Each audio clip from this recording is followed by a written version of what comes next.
মনে করো ওই দেখেন এর অবস্থা এটা তো কি দা তো বন্দুক ও বাবা রে গুলি করো কেন কি দাও তো রাত্রে কত রাত্রে কি দা কি দা বেটা আতো কি দা তো কোন দেই পুলিশে পুলিশই তো আপনি লাইভ করতে দেরি শেষ শেষ কোন যাইবো আব্বা আব্বা আব্বা না মামা গো 60 টাকা রাই দিব 60 টাকা 60 টাকা 60 টাকা রাই দিব তা পারেনি হ্যাঁ লাগতে পারেনি তুমি ভাত কটার সময় যাও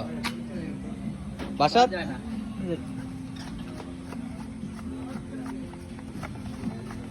এটা কিতা পুতুল পানি পানি বইটা গুলি করে